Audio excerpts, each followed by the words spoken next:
succeeded to well. Fans were left stunned when river monsters vanished without a word, no scandal, no finale, just silence. But now, Jeremy Wade has broken his silence, and his reason will leave you speechless. This wasn't just the end of a show.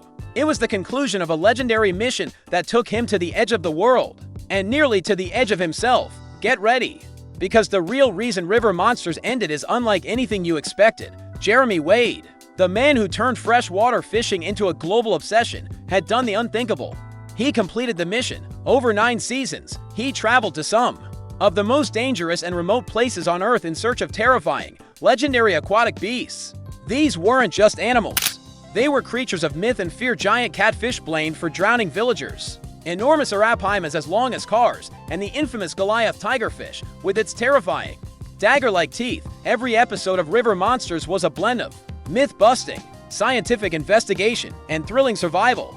And with each season, Wade checked another name off a mental list he had carried with him for decades. It started as a dream, a mental catalog of the most mysterious, feared, and misunderstood creatures in freshwater ecosystems. These weren't just rare fish, they were legends wrapped in folklore. To qualify for River Monsters, a creature had to be more than unusual. It had to be rooted in real danger, fear, and mystery.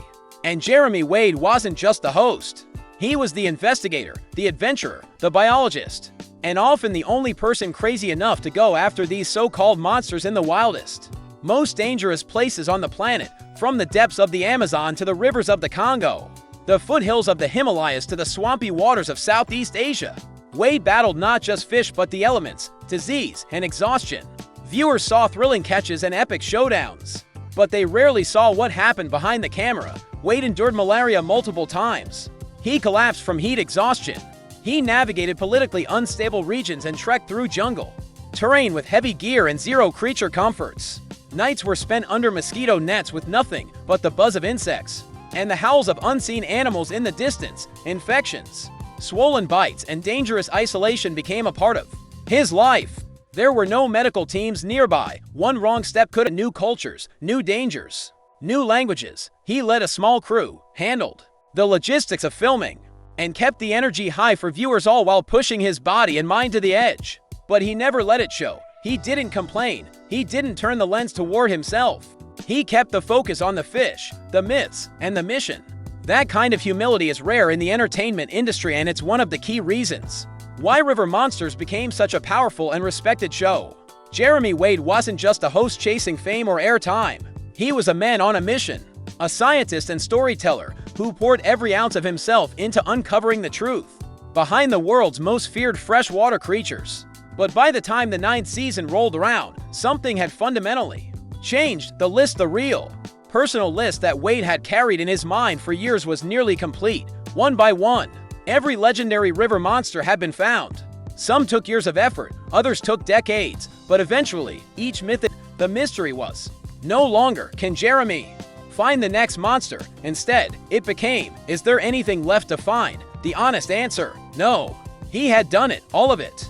And that's why Animal Planet didn't cancel River Monsters. They celebrated its conclusion.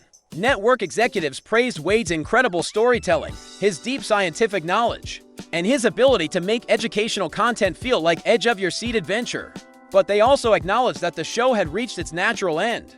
There were no gimmicks, no dragged-out episodes. It's simply and profoundly. 10 years ago, I had a list in my head, which seemed impossibly ambitious at the time. But everything has now been ticked off, and then some. Even after this, the offers poured in: reboots, spin-offs, legacy shows, new hosts, ocean predator variations, maybe even a mentoring-style transition.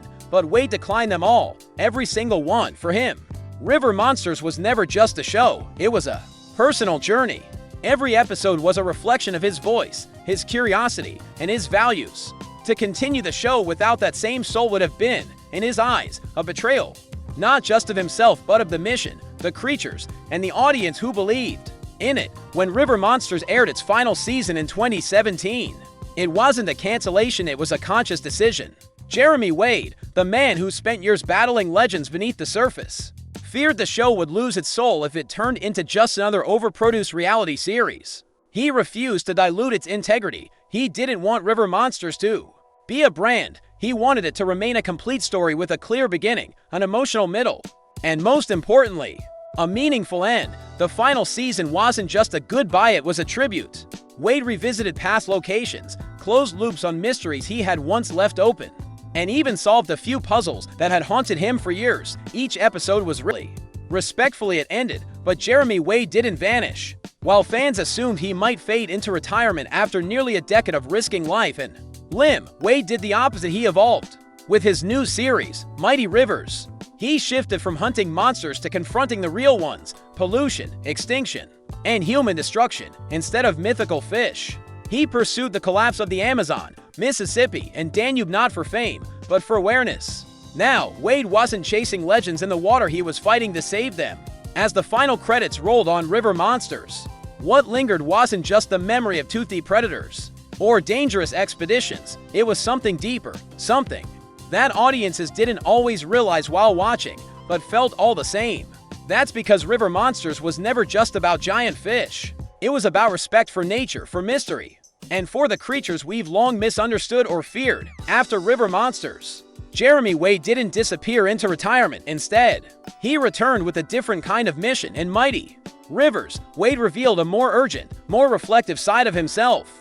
No longer was he chasing myths, he was uncovering cold, hard truths. Wade had seen it up close. Rivers that once roared with life were turning into hushed, empty waters. Fish populations were collapsing, pollution was rising, habitats were dying. The monsters weren't legends anymore. The danger was real and it was man-made. Wade's passion shifted from fearsome creatures to fragile ecosystems. He wasn't just asking what lived in the water anymore. He was asking, what's killing it? From the Amazon to the Mississippi, these mighty rivers were fading, and Wade, always the curious investigator, set out to find answers. This wasn't a sequel, it was a reckoning. Then came Mysteries of the Deep, where Wade broadened his lens even further. The show ventured into the unexplained, sunken cities, lost ships, and bizarre marine anomalies, but even here, his approach stayed grounded. While other programs leaned into hyperbole, Wade stuck to what he knew best: science over spectacle. He wasn't there to sensationalize. He was there to ask questions, educate, reveal, and most importantly, remain honest. Through it all, fans began to understand what River Monsters had truly been about. Yes, it was thrilling to see Wade wrestle with a 200-pound catfish or dive into snake-infested waters. But at the core of every episode was a quiet but powerful message. These monsters weren't villains. They were survivors, often endangered, often misunderstood, and always worth knowing. Wade dismantled fear, not with speeches or agendas, but with storytelling. He brought us face to face with animals that, for centuries, had been scapegoats in human folklore: a scavenger fish blamed for murder, a prehistoric creature accused of haunting them. The fear began to melt away. What replaced it? Fascination, curiosity, even awe, and that's what made River Monsters unique. It was a conservation show disguised as an adventure series. Wade didn't preach. He taught through wonder. He made people care about things they'd never thought twice about before. He gave a voice to the voiceless fish that were vital to their environments, yet demonized or ignored by the public. When he finally stepped away, he did so without spectacle. No cliffhangers, no passing the torch. He let the show rest in peace, intact, respected, and unspoiled. And in doing so, Jeremy Wade didn't just end a series, he cemented a legacy. A legacy of truth, integrity, and fearless curiosity. One where science mattered more than ratings, and where empathy for the wild replaced ignorance. He wasn't just a host, he became a guardian of stories the world almost forgot. And in a noisy media landscape, he stood out by staying quiet, focused, and real. So, what did you think? Did Jeremy Wade end River Monsters at just the right moment? Or do you crave one more epic adventure? Let us know in the comments. If you enjoyed this journey, don't forget to like, share, and subscribe for more untold stories, and hit the bell so you never miss a mystery worth uncovering. Thanks for watching.